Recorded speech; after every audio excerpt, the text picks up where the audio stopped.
So, at the risk of receiving a similar email to the one the Record Secretary did this week, I better introduce this speech in accordance with the laws of the College Historical Society. So, Madam Chair, Madam Auditor, ladies and gentlemen of the College Historical Society.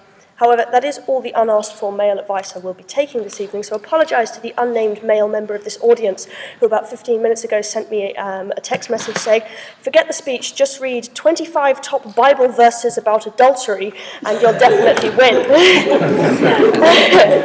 So, anonymised to protect the guilty. But the motion before the House tonight is that this House regrets monogamy. I'd like to give you 3 points on why monogamy is a good thing and certainly preferable to other forms of relationships such as polygamy or polyandry. I suppose I should use both terms because I don't want to be unnecessarily sexist there. These are that, one, monogamy is a public health good. As briefly mentioned, the rates of STDs with people in monogamous relationships would surely be lower than if monogamy wasn't encouraged. The monogamy brings emotional security in a way that polygamous relationships would struggle to match, or at least take much longer to establish. And third, as human beings, very few of us are capable of never being jealous. And as such, open and polygamous relationships can only ever work for a small minority of humankind, at least properly, and so shouldn't be pushed as the desirable state of affairs for the majority of the populace, because most of us just aren't capable of being happy in them as much as we like to think that they would be great. But just as a couple of points of rebuttal, Caspar mentioned that, mentioned jealousy, but jealousy is bad, I agree, and it does destroy relationships, but surely non-monogamous relationships would actually increase the amounts of jealousy we experience rather than reduce it. And from Kate, I just thought, I wouldn't call wanting support from your partner as bleeding them dry, and I, for one, if I was in a relationship, I'd actually want to support my partner with these things, and it would be something that I actively want to do rather than see it as an obligation. But I may have misunderstood, but that was just something that came into mind as I was listening.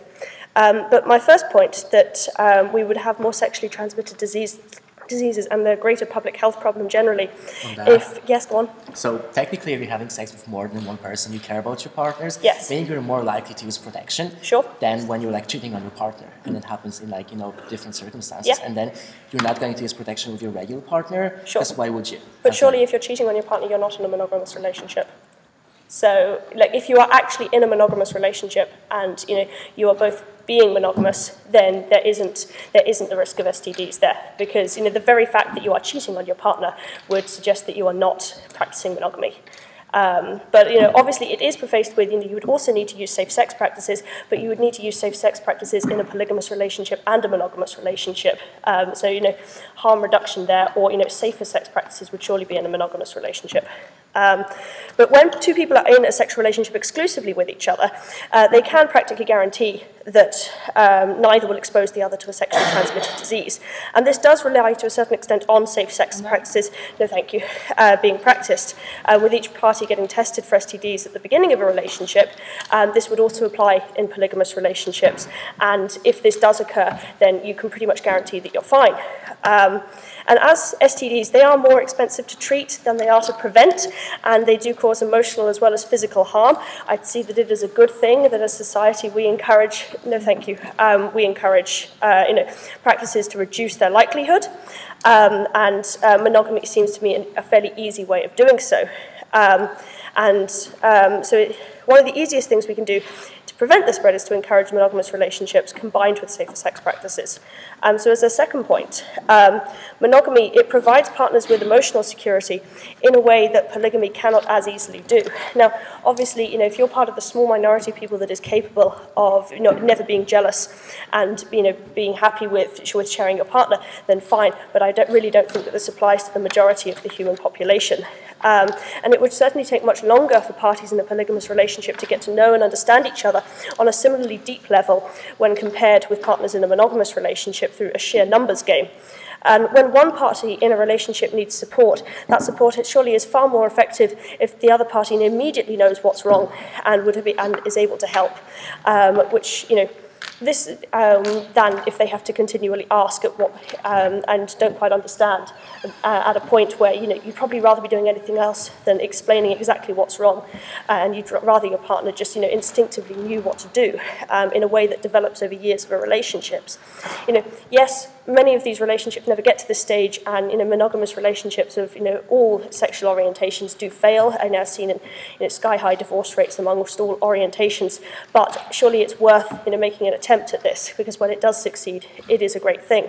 And that it leads on to my next point, that most human beings, I don't really think, are capable of having happy polygamous relationships. We are all fallible individuals, and one of the most common negative characteristics of humankind is jealousy. It's a rare person who doesn't experience some form of jealousy, even if most of us can remind ourselves that we're being unreasonable and tell ourselves to cop on before we let it take over. However, sharing your partner with multiple other people is honestly probably beyond most of our capabilities. I know it would certainly be beyond my capabilities, and if you can do it, fair play to you, but I think if we were all honest with ourselves, most of us probably would be unhappy, even if we couldn't admit that. And it shouldn't be. This isn't to say that non-monogamous relationships should be demonized by society, as if people are happy with whatever their setup is and they're not doing any harm to anyone else, then I don't think it's anyone's business to tell them to do otherwise. But maybe that we probably shouldn't throw out a system that works quite well for a lot of people in favour of one that would only work similarly well for a small minority and actually work much less well for the majority of people. And then monogamy at the moment is imperfectly implemented, yes, and there is a lot of pressure on people to find Mr. or Mrs. Right and then settle down immediately, and which does lead to inappropriate and sometimes downright abusive relationships because people settle too soon. That isn't a fault with the system itself, but more a fault with society, pressurizing us that we should get into relationships as soon as possible and stay in them. And if we were less biased against single people and being happy as when we were single, I think a lot of the problems we associate with monogamy would actually go away. But to conclude, therefore, that monogamy might not be perfect for everyone, it is likely the only form of relationship that most of us are capable of being happy in, however much we like to think otherwise. It's a public health good, it provides us with emotional security, and it reduces feelings of jealousy overall, I would say. So, I don't think the entire system should be seen as regrettable, and it shouldn't be totally demonized. So therefore, I would ask you all to oppose the motion that this House regrets monogamy.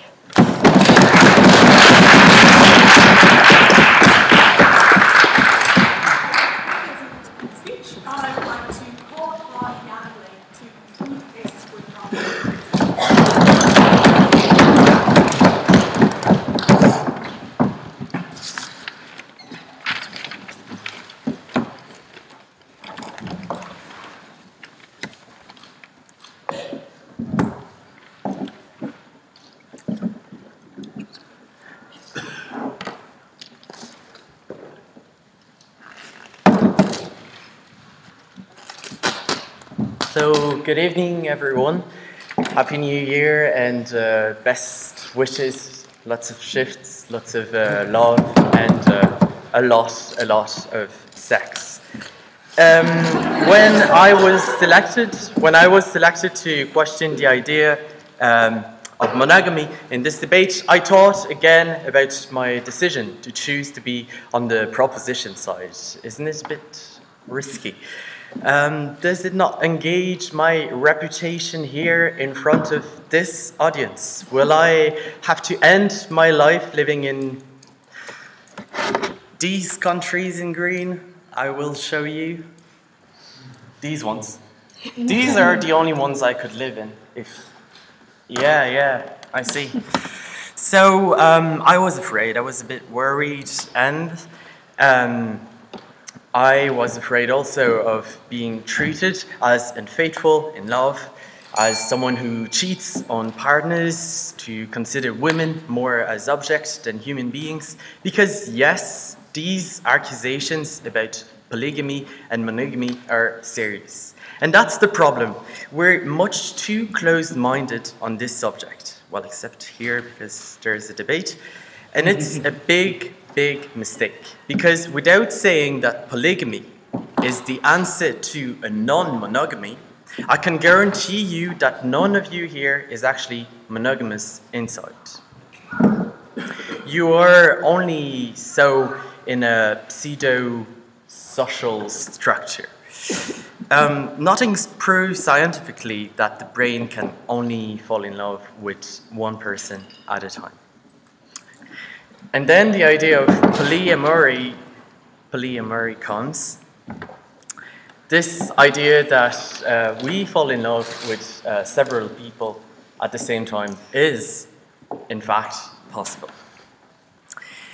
I mean, take me as an example. I probably shifted 5 or 6 people here in this room already in only 1 year, 1 single year, only one. And that's not a sign of stability. And I know some others whose numbers is 3 digits, so a tiny more. Monogamy, blah, blah, blah, doesn't really exist. And it's not easy when you get to the marriage, when you're that kind of people like me or the 10 times worse people, to resist these pulsions. So, monogamy, not really. Also, it was proven. Oh yeah, I can prove this by many ways. Adultery, libertine people, swinging practices. All these things show that monogamy doesn't work, simply. And if we look at the advantages, we can mention that there is less possessiveness. This is something that destroys a lot of relationships. You may all here know this. You have more freedom. It has been mentioned already. The variety and the change also has been mentioned a lot by Casper. The transparency is something important because it has been mentioned on the opposition that cheating is a form of non-monogamy. But that's exactly the problem, and we propose solutions for this. Solutions such as a transparent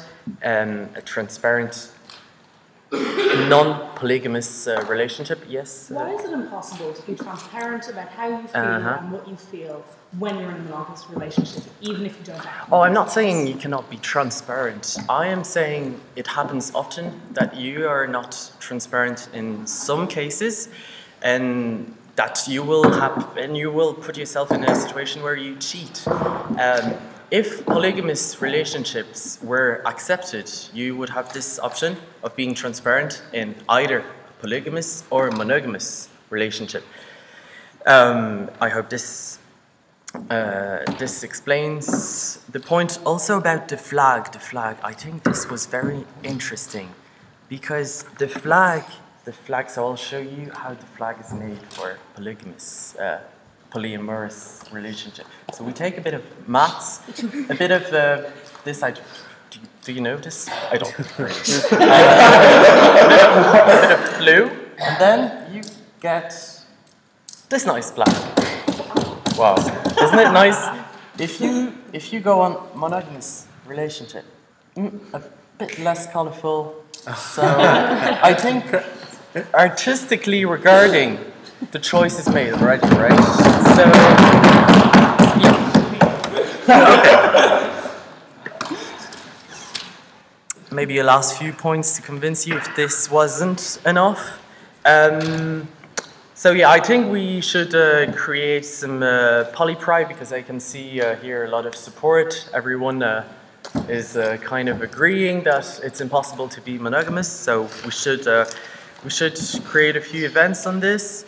What else? Oh yeah, the open relationship. We hear this a lot, open relationship. This is really a lot of bullshit from the monogamous side. We hear often, I'm in a monogamous open relationship and this is just polygamy. So this is this side, so this is done. Tinder, dating, TV shows, all this, they're all polygamous supportive, so of course if Tinder is polygamous, you should all be, because I guess you all use Tinder. maybe not, but whatever. And yeah, you cannot seduce 10 people at the same time on Tinder and pretend being monogamous. Have you ever tried Tinder? I guess not. Otherwise, all right. I'll end up with this more serious point because I have 20 seconds left. In friendship, we love several people. In the family also, we're able to love several movies at the same time. I'm not saying that VHS boxes are the same as human or Netflix, or I am just saying that we can love more than one person again and again, but there is still a limit. I can tell you, last interesting point is that I've read somewhere that we cannot maintain more than between 10 and 15 relationships at the same time. So we can only be polygamous up to 15.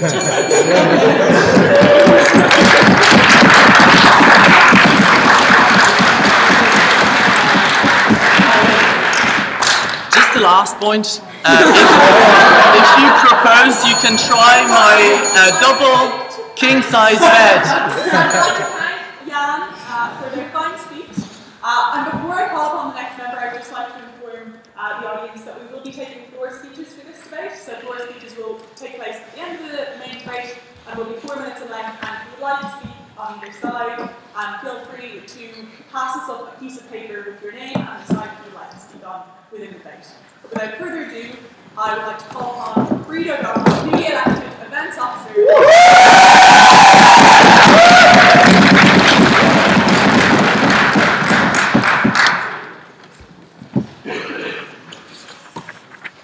Double king-size bed, don't forget. Okay, cool.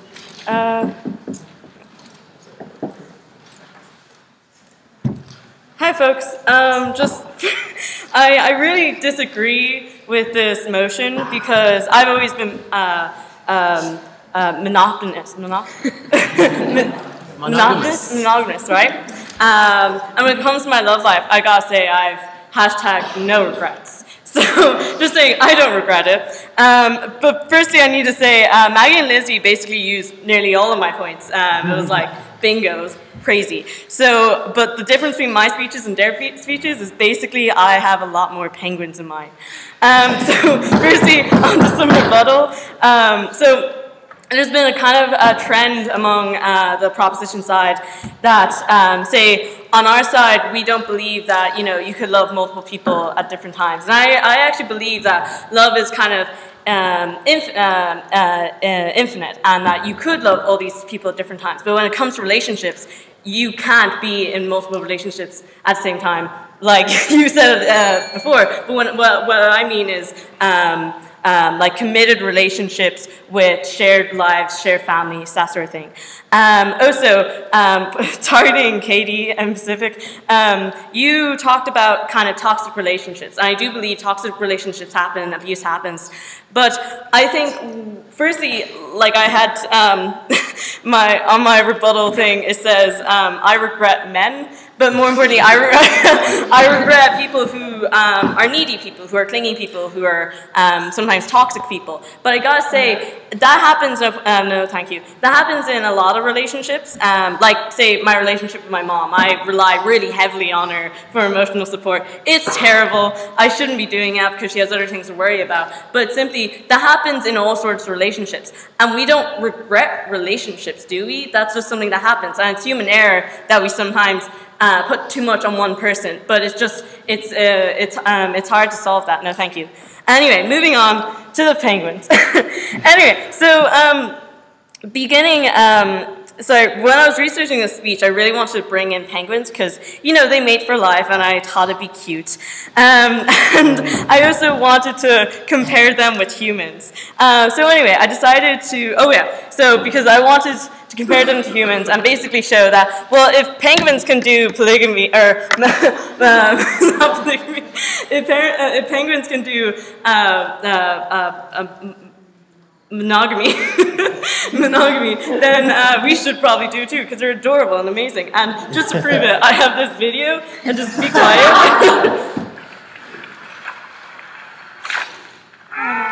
Like, how adorable is that? We should live more like penguins. When someone falls, we should go, ah! Anyway, moving on.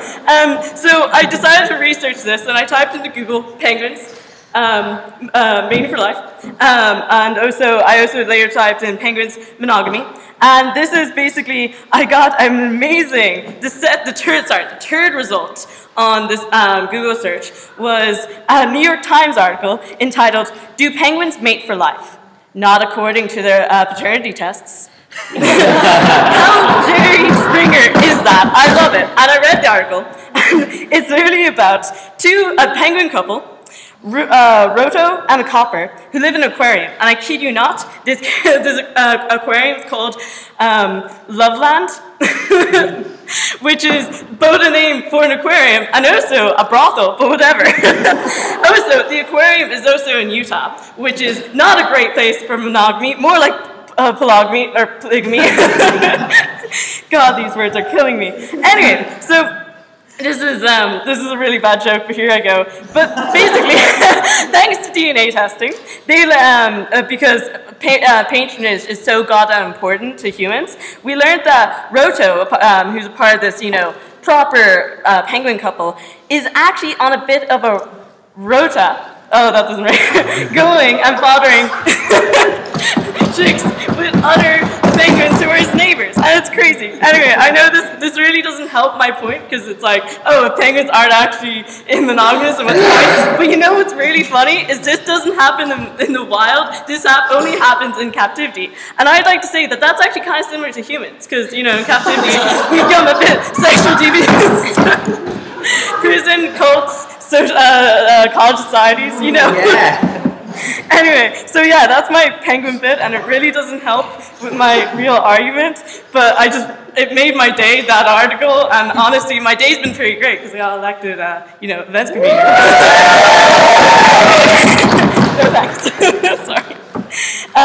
Anyway, moving on, where is it? Okay, moving on. Then, going on to the bit which has basically already been covered. Why is monogamy so good? STDs. It's already been covered that simply with monogamy, if you're only having, in a monogamous situation, you don't have to worry about contacting STDs too much. Because, let's be honest, if you're honest and open at the beginning of a relationship, which hopefully you are, don't be an asshole. If you're like that, then you should be pretty safe. And it's less of a chance when you're in open relationships. I understand there's lots of questions about that. But on a global scale, monogamy has prevented the spread of STDs, so no thank you. Anyway, going on to my next point, which is about... Oh no, I messed up. I'm talking about Mr. Brightside, jealousy. Who here feels us on a spiritual level? I certainly do. Because let's be real here. Who here hasn't felt jealous at some point in their life? Right? Like, even when it comes to friends, even if you've never dated someone, you felt jealous about certain people's relationships, wanting them, wishing that that person had that relationship with you. And I think that's really important, that there's very few people out there who have the emotional maturity, the self-confidence, and I mean, honestly, I don't think I've never met someone who actually had the self-confidence to be like, I'm, in a really fun, not really mature, committed, polygamous relationship. So I think that's really important. And oh goodness, I'm really running out of time, and I've had so much more to say. But yeah, also just saying, the sex is better in monogamous relationships, because you're having more sex with one person who's learning about what you like. Anyway, really spent too long on the penguins there, but I hope you guys had fun.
debate.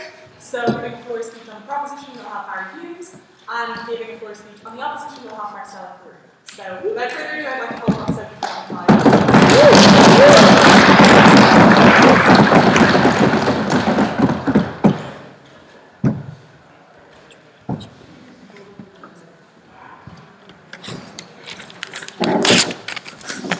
Good.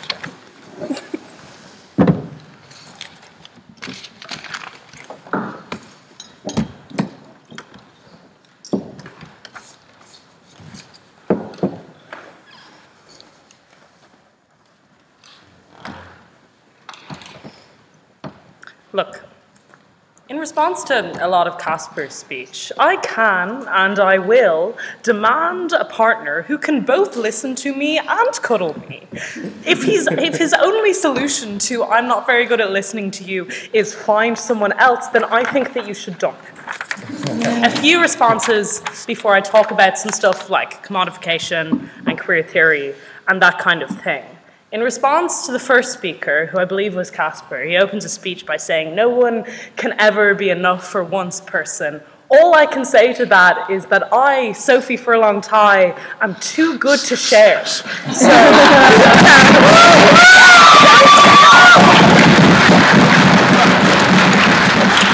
I love Kate's speech. I respect a lot of what she said, so true. But I want to talk about the fixing people thing. Because while I agree with everything that Kate says, I don't think that any of it whatsoever links to monogamy. I'm unsure why polyamory fixes the social pressure that men put upon women to fix people. In fact, I think it compounds it at the point in which, and I'm going to talk about this more in the commodification thing, at the point in which, according to Casper, you seem to have one person who is just for fixing you. You have like one person who's just for emotional support, that kind of thing. I think she confuses causation with correlation here. After relationships, you're going to be emotionally exhausted, you're going to be heartbroken. This also comes up in Hugh's speech. I have two responses to this. The first is, look, I've been in a few incredibly fulfilling monogamous relationships. After a lot of time, I do think it ends up worth it. My second response is that if your polyamorous relationship is watered down to the point where you don't feel so sad you want to rip someone's head off after they break up with you, then it wasn't a good relationship. And you shouldn't have gotten into it and then polyamory shit. I won the debate. On cheating. I just don't think that the solution to cheating is polyamory. I think that the solution to not cheating with someone is like getting your head out of your ass and not cheating with people. Okay. In response to the Hugh stuff, look, I've never claimed in any monogamous relationship I've been in not to be attracted to other people when in that monogamous relationship. I've been open with my partners, and I think a lot of people in healthy relationships do this. They're like, oh, she's really hot, or whatever. I just don't want to sleep with them. I don't want to sleep with them because I love the person I am with too much. I don't want to sleep with them because something in me only has eyes for X person. I think this is perfectly healthy, and I think it's ludicrous for somebody to stand up here and tell me that that means that that relationship was a product out of envy, even if I guess at the end there was love. I'm gonna talk about the historical importance of monogamy, and then I'm gonna talk about queer people and why I think specifically right now is a terrible and bad time for anybody on this side of the house to be standing up. Look, historically, monogamy has literally been an institution that, although it did not seek out to do so, has protected women. I think that this mostly happens when in time women had no way to access capital in any way but through inheritance. So this is really boring and it's history, but I'm gonna do it like a nice Irish Timesy flair thing after, so you're gonna be fine. But monogamy guaranteed that to them. It guaranteed them that only one person, Maggie studies maths, so she can tell you that when you have polygamy and you have 6 women, that's gonna be like 1/6 of the inheritance, which is a bit shit. Monogamy was the natural capitalistic replacement for polygamy. It was which is a structure that I think is bad for women in 2 ways. Probably more than that, but I'm going to talk about 2. The first one is that it's deeply rooted in misogyny. It's literally rooted in the commodification and collection of women. That being that if you have 5 wives, you're probably more important and more wealthy than the person who had 3. But secondly, it's just really bad economically for them. And you can talk to Maggie about this after. She can divide 100 by 6 for you, and you'll be like, wow, they're just going to have 6 times less money, and that's really, really crap, and that kind kind of thing. So I think that monogamy is something you can't like regret if we're going to be like specific with emotion and say that I wish it had never existed, because it saved a lot of women. I think it made their lives very much easier, and it saved them from something like from polygamy.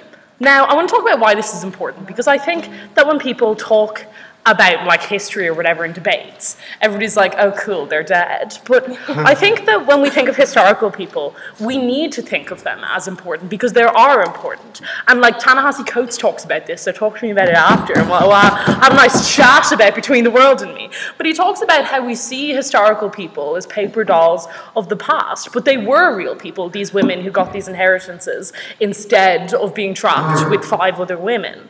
But because they were real people who would favor colors, and who had bad relationships with their sisters, and opinions about politics, and specific ways of parting their hair, and their favorite dress, and everything like this. And that's why I think that you should find my historical women more important than whatever he said.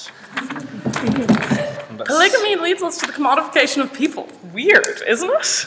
I think it's telling that Casper divides the people into categories at the end of his speech. I think it's telling, because I think that that's what happens. I think that when we have a societal norm that's around polygamy, you want to have like every little part of it. You continue to strive for perfection, which I think is bad, because I think that when you sort people into categories for your benefit, which I just think is naturally going to happen when the aim is to get the perfect life, is to get every perfect relationship, I think it leads to them just being tools for people's needs. Someone on my bench talks about misogyny, and I just think it's a bit gross, the idea of any man. Like, think of any man you've ever matched with on Tinder, and I think of him, but in a world where polyamory is the whole thing. Like, it would just be a bit gross.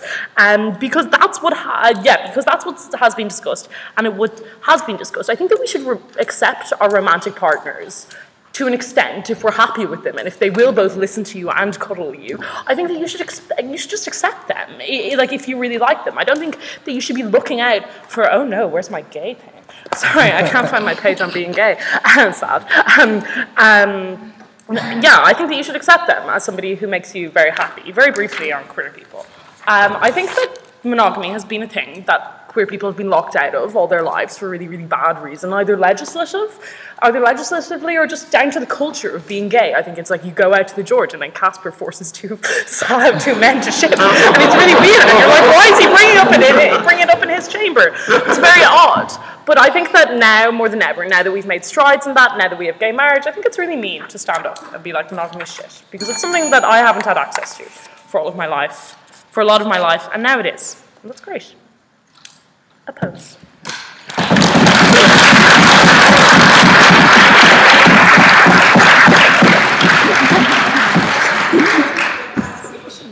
I'd like to call upon Harry Hughes to give a floor speech on women's political process.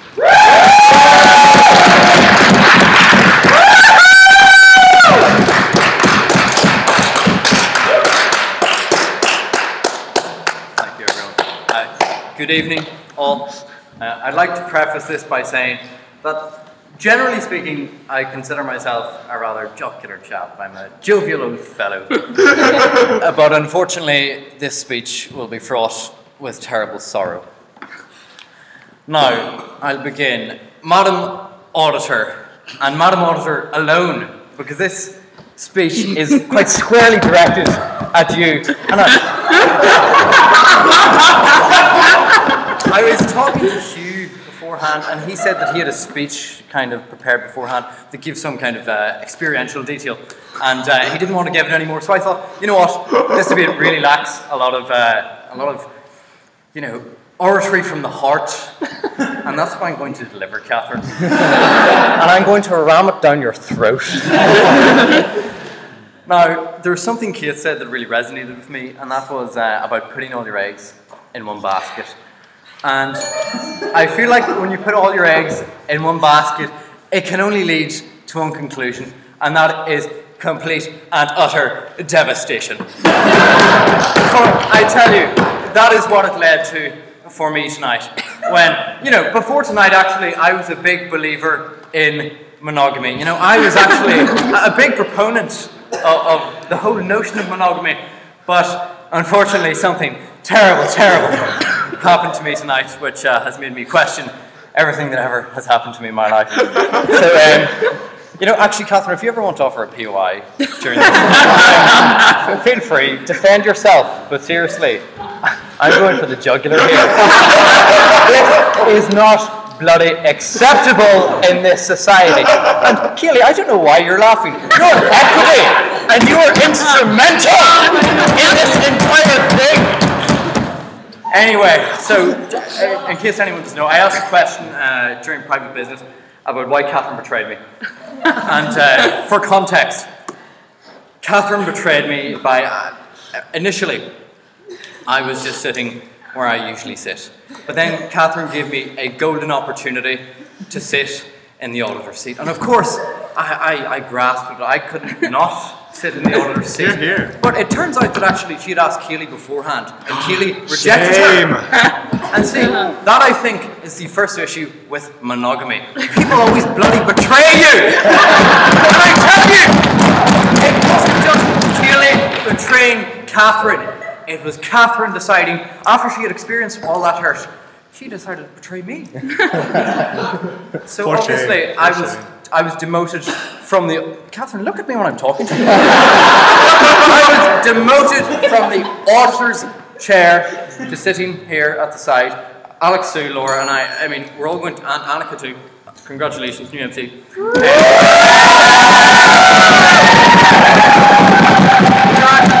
We're actually going to boycott the Hiss until the tyranny of Catherine Kelly has come to an end. And I promise I will link this into the actual debate.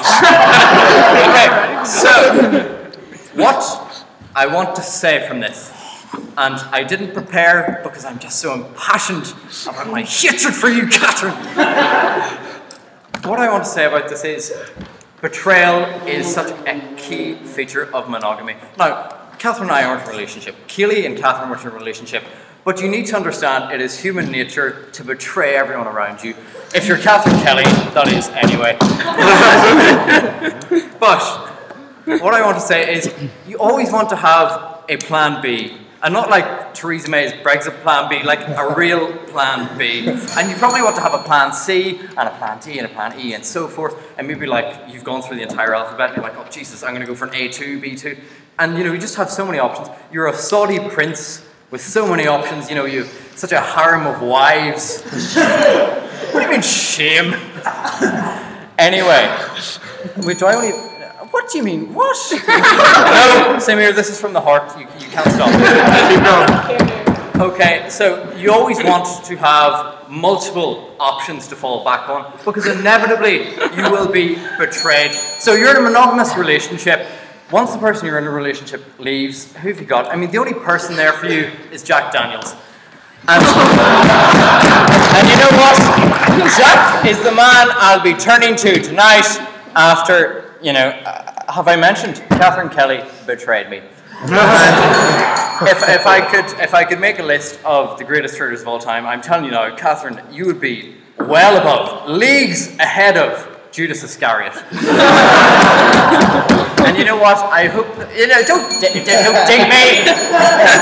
You're out of time. No, I'm not. No, Catherine, you should be ashamed of yourself. And also, propose the motion.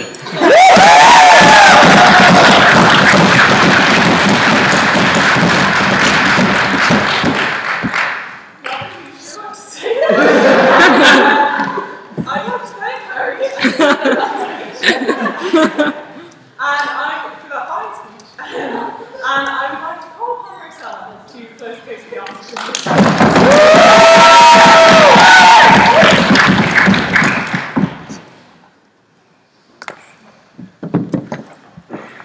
Okay, so firstly, I would just like to emphasize that my initial take on opposing this motion is because I was raised an only child, did not really learn how to share, didn't really like sharing my toys, didn't really think I would want to share a man. Let's be honest here. Second of all, I'm probably not a prime example to be in support of monogamy since I haven't actually been in a proper relationship. But, there's this saying back home that you shouldn't do what I do, you should do what I say. So you should be monogamous, people. Also, like a lot of people brought up the issue of jealousy. Okay, that excessive jealousy is never good, but it does show that you care. Like, if you're in a relationship with someone and they literally don't care that you're like talking to that very attractive man or girl or whatever, and they're just not bothered about it, do you just, there's this like problem that you're like, do they really like me? Also, there's like the whole thing, like abusive relationships don't necessarily have to be when you're in a relationship. I've been emotionally abused by people who were not dating me. They were actually dating other people. So, kind of awkward, but I found out. But like, that's fine. Also, I do think that some people are not emotionally mature to be in a relationship in the first place, so they just shouldn't be, because, you know, they end up cheating on the person and it's just very awkward for everyone else. Also, I really do agree with what Sophie was saying about being, like, when you're in a relationship, you're not necessarily going to stop being attracted to other people. Like, that's pretty much impossible. So when you commit to someone, you're pretty much just accepting the fact that you are happy with being with that other person. Even if you do feel things, or like just general attraction to someone else, you're just not going to do anything about it. You just simply accept that. Also, with respect to what Harry said of having a plan B, C, D, E, well, I think that the plan B should simply be breaking up with the person, not necessarily finding someone else to just keep replacing.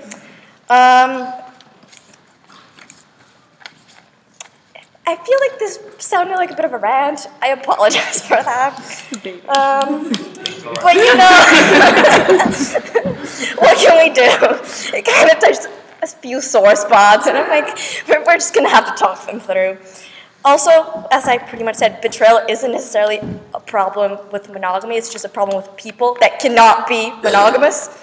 So, yeah, that's pretty much what I have to say. I just think that people should get a grip and just commit to a relationship.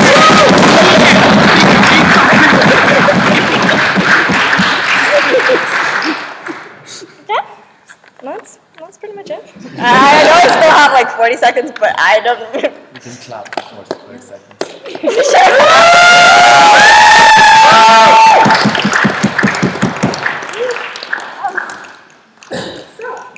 I would like to thank myself for that fine speech and everyone for what was very fine debate.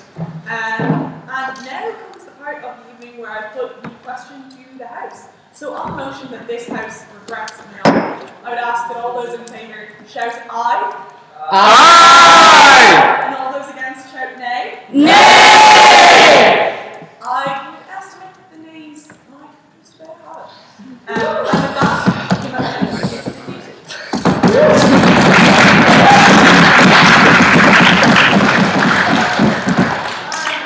This was a very, very, very interesting debate. Some very targeted speeches towards the end. But no, an excellent debate. I really enjoyed it. I have to say, to be honest. Usually we would have an extremely experienced and knowledgeable chair this evening, and of course we did have one present as an incredible correspondence secretary, but they pulled out at the last minute, so I got roped in. And as such, I don't really have many qualifications to chair this debate, beyond the fact that I was here and the auditor. But you know, I suppose, as someone who's never even managed to get one person to love me, I am biased, at least in that regard.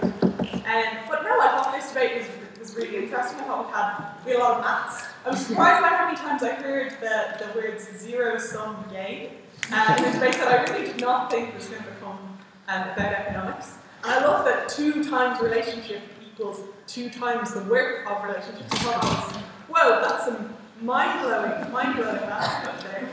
And I was impressed as well. I think we got some really good critiques throughout this debate on relationships in general. I think at times I was wondering, is that unique to monogamous relationships? But I really think we got extremely thoughtful takes on the emphasis on romance that we have in our culture, particularly from Dateline. So great job on that speech. I love that.